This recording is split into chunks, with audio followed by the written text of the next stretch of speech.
The Double Special Heroes banner is back for August 2023. If you still have orbs after CYL, then here's a chance of some seasonal units before the reruns later in the year. We'll be going over all 8 units available and what fun skills to look out for. This month we have 2 returning 4-star focus units. They will share the 3% rate, however both Winter Annette and Young Rebecca are colorless units, so if you want either one you may get a decent alternative. Let's start with our 1-star focus units. First up, Winter Annette is a colorless armored archer. Still a rather small class type, and Annette is mostly min-maxed with the lower speed. If you want a ranged savior, maybe an assigned decoy partner for Brave Sorin, then Annette is an okay option. Her inheritable Peppy Bow Plus inflicts -5 attack and defense on the foe and prevents a follow-up attack of above 25% HP. Simple defensive option. For skills, Takami's Ideal 3 is nothing special, it's on a bunch of free-to-play units. Crafted Fighter 3 is the armor quick riposte B skill with built-in guard. Good, effective skill, decent chance it gets a tier 4 upgrade someday.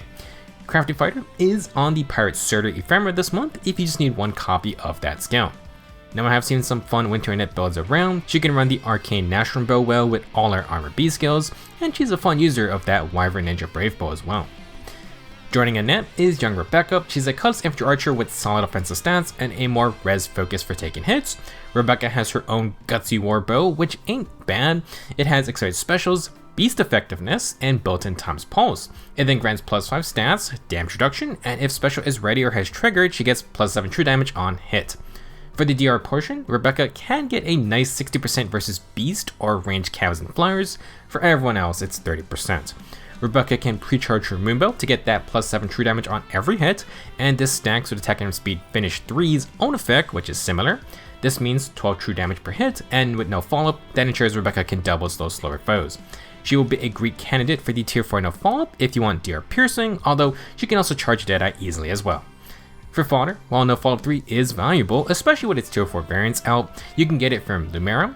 Meanwhile, Rebecca is the only unit with attack and speed finish 3, and lets you grab the tier 4 from other rare units, and you can then grab their other good skills.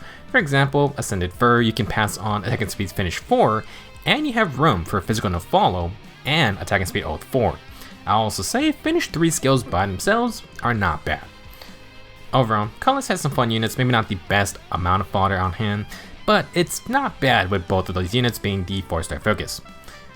Next, we have our red group, starting with Winter Dorothea.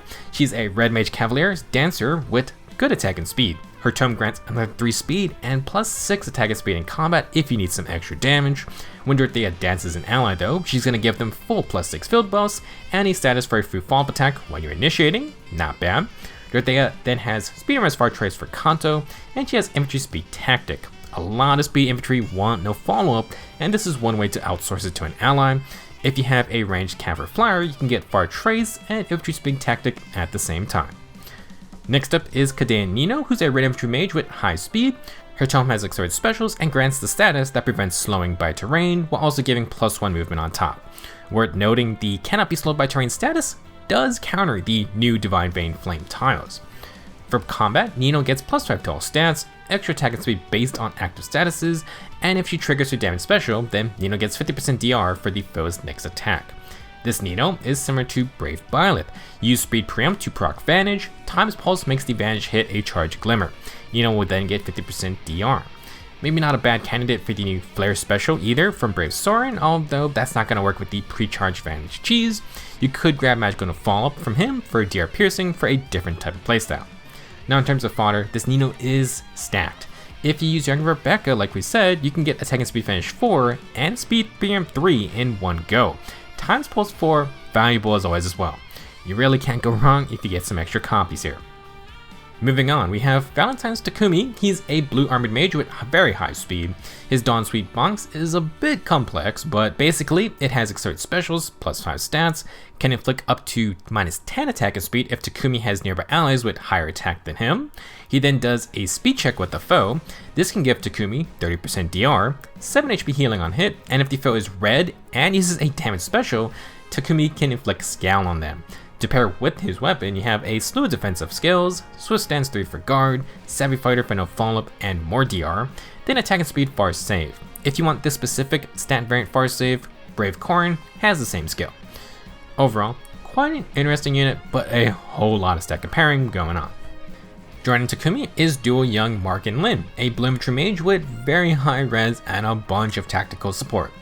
Each turn, Mark inflicts -5 debuffs, sabotage, and stall on nearest foes within 5 spaces. This then spreads out to 2 spaces from there. For combat, Mark has exerted specials, inflicts -5 debuffs, gets a free follow-up attack, and if a stat penalty is on the foe, Mark will get no guard. For more support, their dual skill will inflict Isolation, Guard, and Uncharged specials by +2. You also have Sabotage Attack and Res 3. Dual Sabotages are still pretty rare, and on top of their regular field buffs, or debuffs, you get another Sabotage effect in combat. This will stack with the Sabotage status Mark inflicts. Remote Mirror will be the attack and res option for the 30% DR on initiations, and then for even more team utility, you got Counter Control. As a mage who can ramp up the tankiness, Dual Mark is another potential user of Brave Soren's Flare special for that healing. As a fellow tactician, Mark offers a lot of team support, mostly through debuffing. Overall, Blue Group is quite fun, 2 slightly more unconventional defensive mages, and a whole lot of fun skills. As the saying goes, we've saved the best for last. Green is quite scary. First off, young Hector, extremely min-max slow axe armor unit. His weapon has slaying, inflicts -6 attack and defense, inflicts guard, grants 30% DR for all attacks minus AoEs, and Hector inflicts more attack debuffs depending on the foe's max special value. The lower their cooldown, the higher the debuff, up to -10 attack. You then got Ostea's Heart, which is a distant counter skill with another -8 attack and defense, and Hector heals 7 HP on hit. To top it off, this Hector is still the only source of Armored Beacon. Weaker Bonfire special, but you get unpierceable 40% DR versus ranged foes if their specials are ready. If your Far Saver has higher resistance, you want to go with Armored Flow. Brave Corin is the second unit with that special. Back to Hector, with DC and Armored Beacon, he has Defense Far Save to use it. You can also get Vengeful Fighter 4. If you want either of these skills, Gilliam is on a Savior banner right now. You got some other options there as well. Personally, I think Far Saving with green armors is still a little risky, but young Hector is pretty much the best you can get for that job. You do got some great fodder as well. Last up for today is Harmonic Karla and Freya. Karla saw Ira return, so now we have 2 incredibly scary Burst Cavaliers on hand. This Karla is an X-Cav, and I believe she still ties for fastest in the game. Like Ira, we have 0 defensive perks on hand. Her weapon, Karla has exerted specials and gets -2 cooldown every odd turn. She gets +6 attack and speed in combat, large amounts of true damage based on speed, and when special triggers, Karla ignores all % DR skills and negates defensive specials. While Ira has her new double Supreme Astral procs, she has no DR piercing. Karla not only fully pierces DR skills, but she ignores defensive specials too. If you were to give her Flow of Desperation, she could sneak in a basic attack follow-up for some insurance, but then you have no Kanto abilities. Ira's got that stupid new Kanto for a full retreat, while Karla has Floneer Trace instead. If you can avoid damage, Speed Smoke 4 might let Karla dodge some hits on the enemy phase, but she mostly is a one-shot type initiator. You got Attack and Speed Clash 4 for stats, and their Harmonize skill actually grants +6 attack and Resonance Blades for extra burst. It also gives -2 cooldown, so you can recharge on even turns if needed. This also works for all allies from the same titles, so it's a pretty good support skill as well. On the topic of cooldown reduction, if you pair Karla with Brave Robin's Rally Spectrum, you can upgrade to 4 cooldown specials like Dragon Fang. You can also use Rally Spectrum to counter Scowl, which can put a dent in Karla's one-shot game plan. Overall, green is excellent this time around. We have 2 competent units and a whole bunch of nice fodder as well. That would be it for this video. If you want to summon for fodder, there are some banners you may want to watch out for. Obviously, CYL is going to last for another 3 weeks or so, and we have a legendary banner at the end of the month. However, before this Double Special Heroes banner ends, on the 4th of September, we have the New Heroes Return banner. This is not a New Heroes Revival banner. This type of banner has focused on Ascended Heroes and, more recently, a Rearmed Hero. It is an 8-man banner, but unfortunately mixed in our regular 5-star units. Still, maybe worth waiting for that to see what comes. If you're in the mood for seasonals, our first seasonal banner for the new BST generation starts on September 7th. This specific seasonal spot has kept changing in past years. It went from Dancer theme to the Jitro Crusader theme to a Flame Tribe theme last year.